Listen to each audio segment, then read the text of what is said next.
लेकिन मेरी आवाज दब गई। उसके बाद मुझे कुछ याद नहीं। जब होश आया, मैं नाना के घर में बस्तर पर था।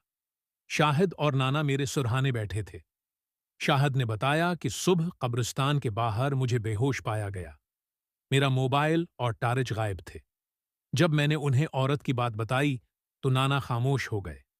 फिर उन्होंने कहा, वो औरत कई सालों से वहां है। जो उसे बुलाता है वो उसे अपने साथ ले जाती है। तुम खुशकिस्मत हो कि वापस आ गए।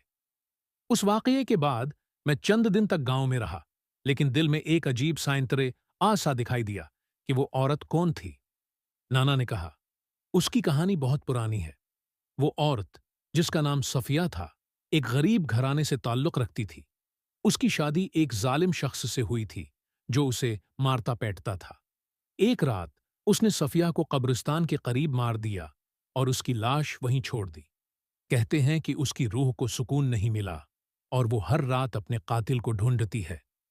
नाना की आवाज में दुख और खौफ था। तुमने उसे चीलिंग किया, अदनान। वो तुम्हें अपने साथ ले जाना चाहती थी।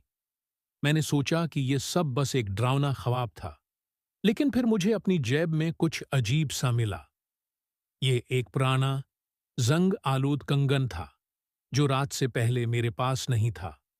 उस कंगन पर कुछ अजीब से निशानात थे, जैसे किसी ने उसे नोचा हो।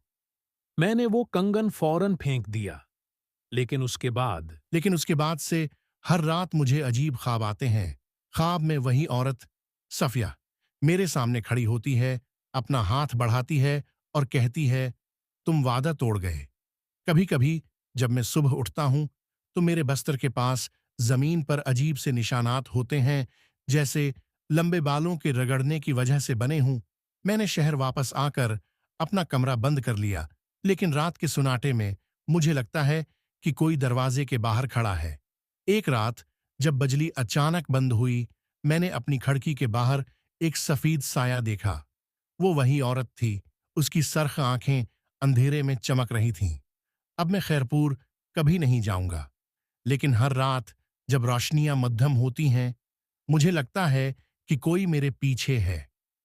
एक ठंडी सांस मेरे कान के करीब आती है और एक आवाज सरगोशी करती है। दोस्तों, अगर वीडियो पसंद आए तो लाइक करें और चैनल को सब्सक्राइब करना न भूलें। आपका छोटा सा सब्सक्राइब हमें बड़े सपने पूरे करने में मदद करता है।